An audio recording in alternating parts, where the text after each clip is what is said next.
Nainggit si Tokyo doon sa mga maliliit. Gusto rin daw niya maglaro. Inggitira yan si Tokyo ay. Kung anong makita doon sa maliliit, gusto rin niyang gayahin.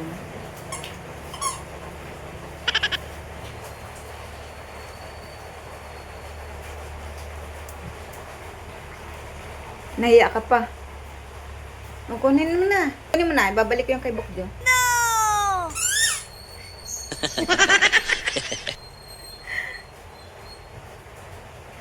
Dali na. Isusuli ko yung kay Bokjo. Kunin mo na. Kunin mo na. Oh. Dali mo sa akin. Babalik ko kay Bokjo. Dali. Kunin mo. Nahiya ka pa maglaro. Balik mo na daw, sabi ni Bokjo. Kunin mo. Kunin mo si Putput, dali. Kunin mo si Putput. Kunin mo. Kunin mo si Putput. Dali na. Nahiya ka pa ay. Kunin mo. Nahiya ka at naka-video.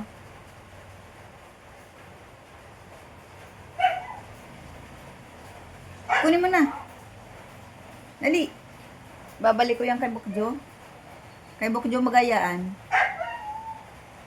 Nahiya pa ay. Kunwari, hindi na siya naglalaro. Gusto din naman.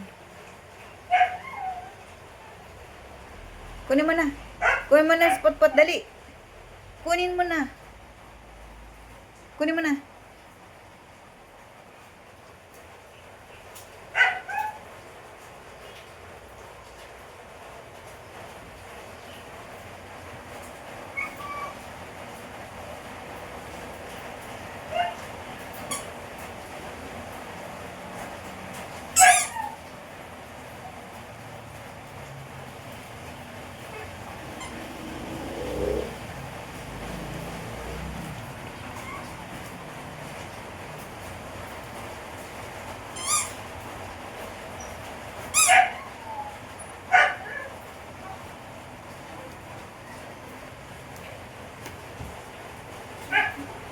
Sabi mo, ngayon ko lang narinig yun.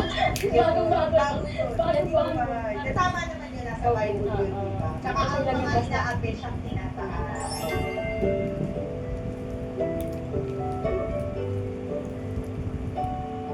Pwede na yan na.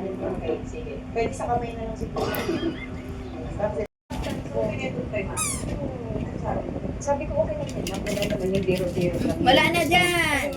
Yan, di ba sinagkan mo yan. Saktan ito. Tapos medyo maitim dito bata na to eh. Yung pagkakalit ni Mami, parang naging ano na. Ito ba yun? Tinataman niyo ba ka dyan? Yeah, ayos? Sino natawag sa'yo? Yeah. Ang liit tapos yung parang mature yung Yeah. Pero mami, hindi ka nasasaktan pag sinasabihan ng ganun. Siyempre po masakit sa isang nanay. Pero, naman po, hindi mo sila. Matago din. Hinayaan ko lang kasi wala naman tayong magawa kung yun ang sabihin. So, di ka nang aaway. Tapos sabi kasi sa kanya, huwag kayo lalabas ng gabi ha. Kasi ang daan po kasi namin doon, yung ganito, sinita. Nadilim yung daan kasi wala nang ilaw. Mapapagkabalan siya.